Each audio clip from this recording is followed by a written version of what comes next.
Good morning from Panhandle Outdoors with Winston Chester. Panhandle Outdoors, your source for fishing, hunting, and information for folks who enjoy the great outdoors.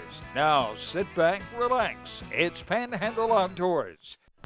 Good morning, folks. Welcome to Panhandle Outdoors. I'm Winston Chester. I'm so glad you're here this morning. We have a great show lined up. But first, our weather brought to us by Haney Technical Center at the corner of Baldwin and Highway 77. High today only going to be 90, 91, but it's been extremely hot the last couple of weeks. So just be careful in the middle of the day. We'll talk about it. Don't do too much physical activity then. No, tonight 78. Water temperature is 85 degrees. So it's still been warmed up. It was 87 over the weekend. Cool back down to 85 now. So be aware of that. Let's take a look at our river readings. The river's gone down. And it's just a nice steady drop. It's not a fast drop. It's right. The Apalachicola is at a 4.1, and the Choctawhatchee is reading a 3.1 this morning. So both the rivers in good shape. They're clearing up a lot too. Our tide chart brought to us by Kent Forest Lawn Funeral Home and Cemetery, and today is now June the 23rd. June the 23rd. We're looking at a really sort of a neap tide the next couple of days. We're looking at a 8:54 this morning will be the high, and 9:49 tonight will be the low. Got about a 0.8 foot range. And those tide charts down at C&G Sporting Goods if you need to get you one, okay? Marine forecast coming out of west about 10 to 15. So be a little choppy out there as you get on out there some. Let's take our break. We'll be right back.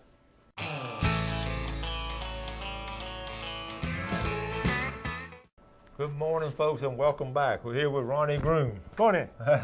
It's an odd time to have Ronnie, usually later on in the week, but we asked Ronnie to come on because it's scallop season right around the corner. Yes, sir. We're right on top of it. We're talking about 3 days now. Saturday morning is going to be opening, so it's so important that we all are on the same page and all as far as everybody understanding the rules and regulations, but also this equipment now each year it just sort of gets a little bit better.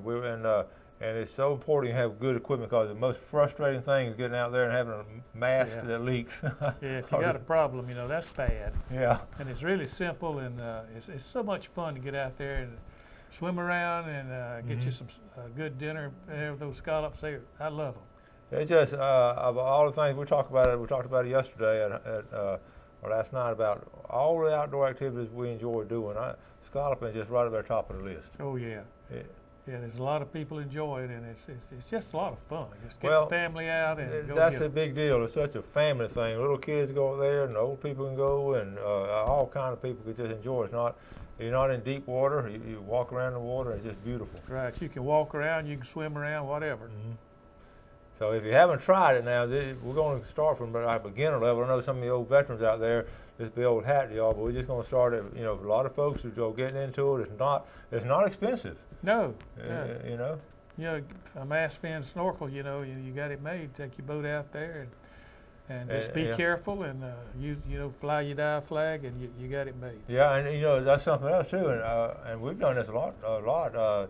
You don't really have a boat. You can wade out sometimes. Some of them park on the highway and walk out there, down at St. Joe. Yeah, and you can go from the state park over there in St. Joe Mall. Let me just read you the season, okay? I told Ron, instead of me interpreting, I'm going to read you the season, make sure we got the dates right.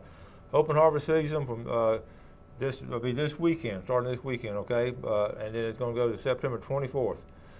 Recreational harvesters on foot are limited to 2 gallons. So if you wade out there, you can get 2 gallons or either 1 pint shucked. Okay, now, if you're on a boat, you can get 2 5-gallon bucketfuls. That's 10 gallons. But it's got to be 2 gallons per person. So if Ron and I went out on a boat, we couldn't get 10 gallons. He can get 2 gallons, I can get 2 gallons. So that's 4 gallons. So understand, everybody still has 2 gallon limit to everybody. But you cannot get, and what had happened, that rule, that came in because people were getting these big old pontoon boats, and they'd have 15, 20 people on there, and they were getting 5 and 10, 15 bucketfuls. Yeah. So anyway, let's talk about some of the equipment. What are some of the things you got, Ronnie? Okay, the basic things if you're swimming out there is going to be a mask fins. A mask, they're not. We've got masks that aren't expensive. They're real nice. They're safety glass. The neoprene, and it's just comfortable. They don't leak, and I didn't bring it, but we have a little liquid you can squirt in there and keep it from fogging up. Yes. But if you don't have that, being an old diver, I can tell you, just spit in it, Right. wash the saliva around, and it won't fog up over I know. I guarantee you. Yep. That's the regular adult size. And then we carry masks for the kids. You know, they like masks that don't leak too.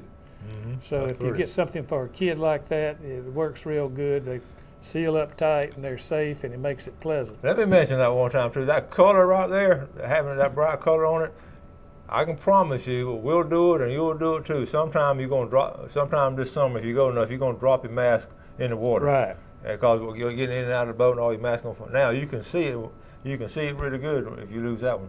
Plus, this is very visible. If you're in a boat, you can see a diver out there That's with this color That's on good. there. So that's a safety Yeah. thing. And if you're not using a snorkel, you're backing up. You know, a lot of people say, "Well, I have trouble breathing through a snorkel." You know, it doesn't take but just a few minutes Yeah. to learn how to use a snorkel. I was teaching a diving class one time. Had a lady in there that took the class, and in the first class in the swimming pool, she couldn't breathe through a snorkel. She choked, strangled, and had a difficult time. And then I got a picture of her on a checkout dive down about 30 foot, taking her mask off and straightening her hair. And it's just a matter of using it a few times, and it makes it so much easier. You keep your head down, you'll see more, and you'll harvest more. The next thing you need is a pair of fins. And you don't need, you know, these, you can, fins and masks, you can get fins and masks for $150, you know. But we've got some that are inexpensive, and they're more than you need for scalloping, because you're not making deep free dives or anything like that. So comfortable fins, they come in shoe size, and you just get a pair that'll fit you and they're comfortable. But something that I used to use a lot when I was diving was these dive boots. These boots, you just put them on, zip them up, and that way if you're doing a lot of swimming with fins, it won't bother your foot or anything, won't chafe your foot or anything. And you know, these have a lot more use than just scalloping. If the mullet fishermen wear them, you know, because they're made for the water and they're comfortable. And Yeah. Wade fishermen, you know, they're yeah. wade fishing out there. And what's good, because if you wore two-step on a stingray, a lot of times they're going to pop you in here. That's good protection. Yeah. High boots like that, it supports And your if ankle. step on a shell or a piece of glass and cut yourself or something, it's a safety thing. And just zip down the side like that, easy Right, to get off easy to get on and Yeah. off and on. These are really good. I Yeah. know that people have these. Yeah, I believe in being comfortable and safe, and Yeah. these things will make you that way. Yep. All right, let's talk about something I think is really important. You know, many times I've used an onion sack to put scallops in, Potato sack, onion sack, whatever, Yeah. bucket. But it's a lot handier if you got a scallop bag. It's stainless steel, and it's just the right size. I tell you, when you get that full, you want to go to the boat. Uh-huh. So that's just a handy item, and they come in all sizes. This is the most popular size. Yeah, and I love the color and all. We have, I have one for everybody in our family. I have 11 of these. Right. And it's so convenient compared to what we used to Right, use. right. That opens up like that, drop it in, close it Yeah, back up. you can just walk Fit a along big like mouth. this and Yeah, just drop drop them it in, you know. Yeah, you can't go scalloping if you don't have one of those. I promise you, it's just so handy. So that's good. Now, let's talk about something that's really a little bit All right. off of scalloping. You All wanna right, do a break? let's take a quick break now, and Okay. we'll be right back.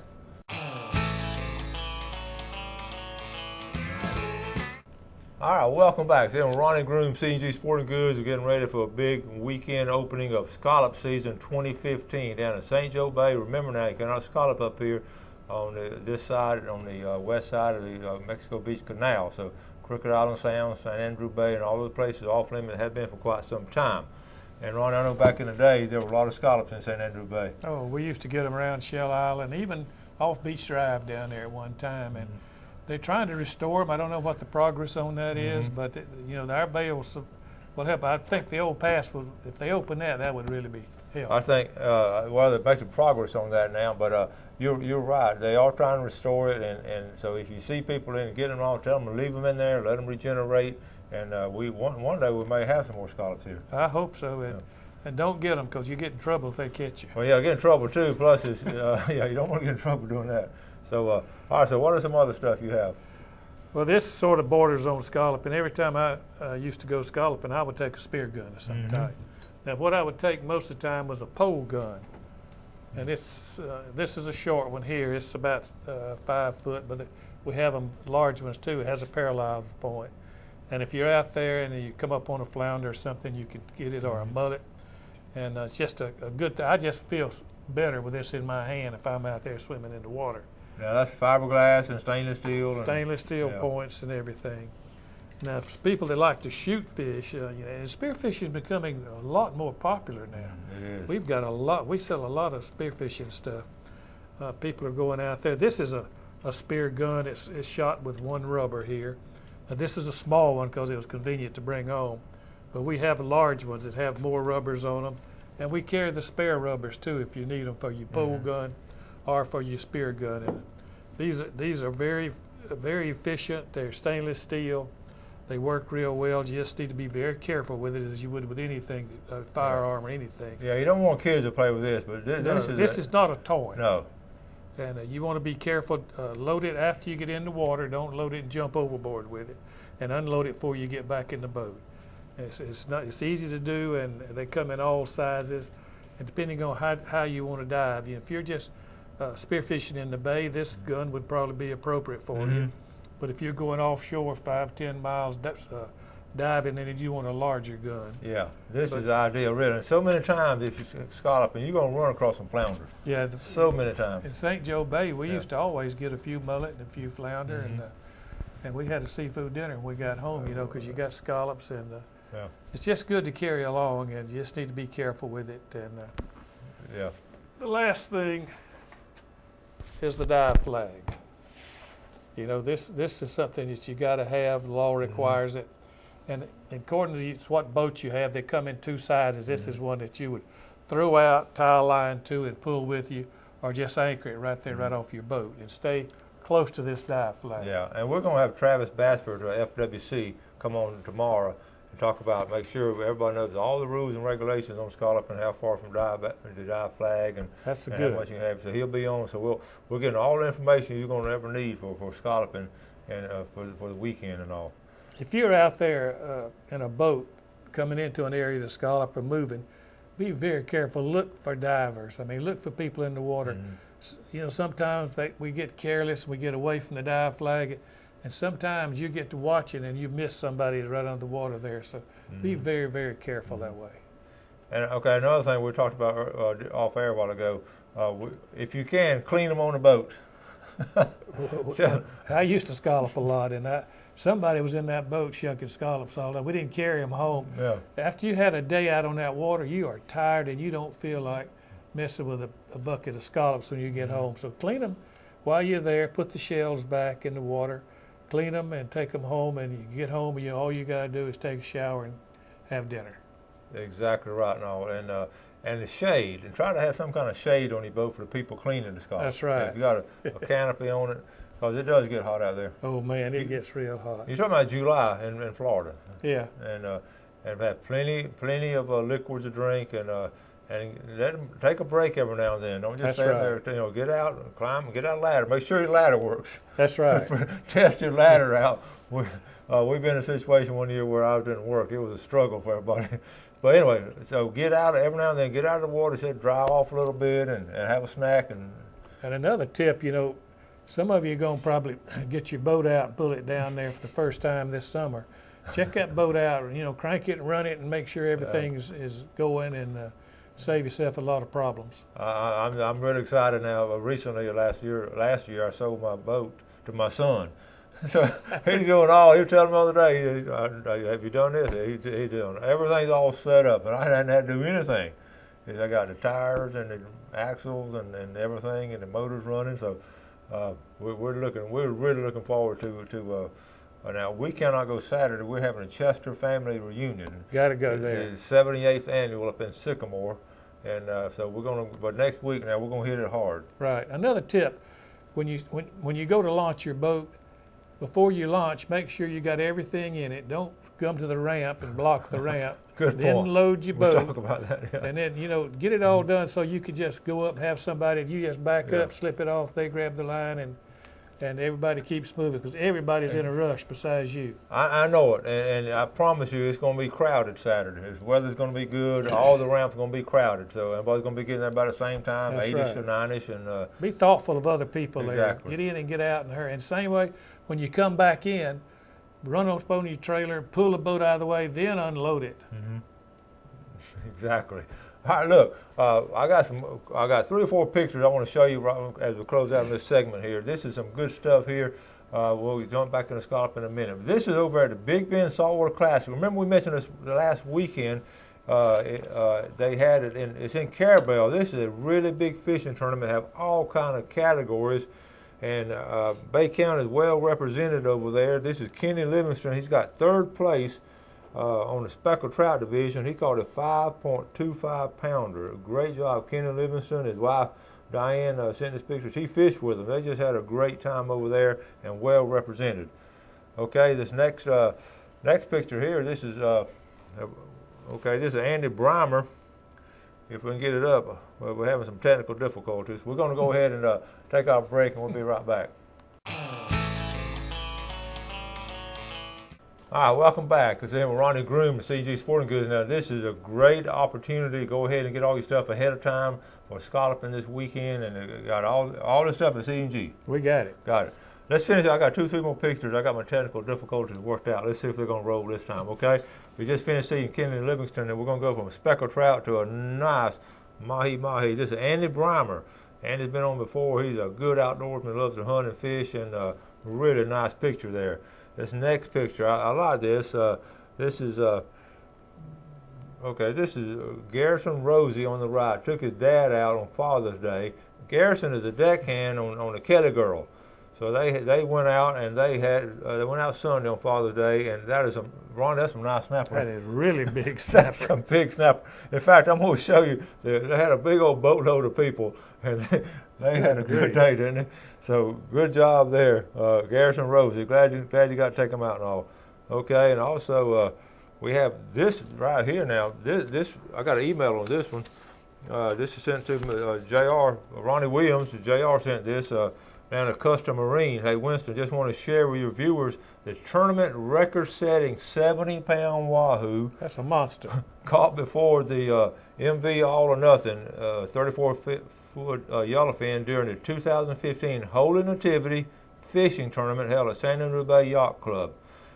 This past weekend, the Gulf Division overall grand prize winning crew consisted of Randall and Harrison McElhaney, William and Cooper Harrison, Ronnie and J.R. Williams, Tim Fontaine, Howard Fishel, and Austin Pettibone. I know you know most of those Yeah, folks. that was a good guy. So that was a fundraiser for Holy Nativity, and that is a good looking set of fish right there.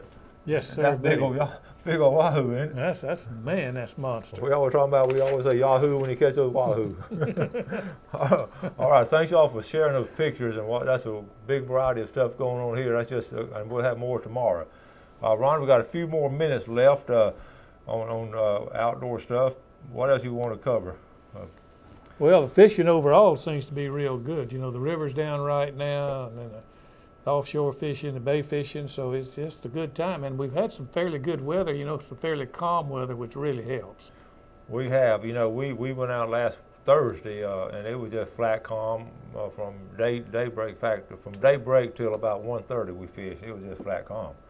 And that was some, and of course you can't predict it now. Don't think it'll be like that every time you go out. But the snapper fishing has been really strong. Yeah, last week I went up with Danny and Libby Pippin and to Lake Eufaula, and we caught some fine catfish over on the Georgia side there. Just had a great time. We're going to have to do that pretty soon now. I understand that's some good fishing. That's a lot of fun. You'll enjoy it. I was talking to folks down at Howard Creek. Ronnie, you go to Howard Creek a good bit, don't you? Yeah, I go down there and brim fish, and I like to beetle spin. You know, that's my thing. Yeah. And they're doing good down there. The river's gotten down a little bit, and folks are doing a good job on that. Pond fishing. If you can get a pond that's not fished out and all, has been really good. I saw some pictures the other day of a really nice fish that came out of a private pond. But and the reason it's like that because they take care of it, release a lot of them back, and eat the ones they're going to keep. You know. Let's get back to the scalloping. I know we want to make sure everybody has everything they need and all. But before I do that, I just realized I have not done our fishing game times for today. Brought to us by Mark Cowart. Our times from 6:02 to 8:02 this morning, and this evening from 6:23 to 8:23. Those two times right there. And I know the red fishing. Speaking of red fishing, I saw it's fine. I saw some good pictures of some redfish. I didn't get them on this morning, but I'll have them maybe tomorrow. Some really good redfish. And you saw the speckled trout division. There were three fish over 5 pounds in that speckled trout division. So that's big fish. Yeah. And I've had some reports on flounders too. They're catching some nice flounder. It's the time of the year. It's getting the summertime and all.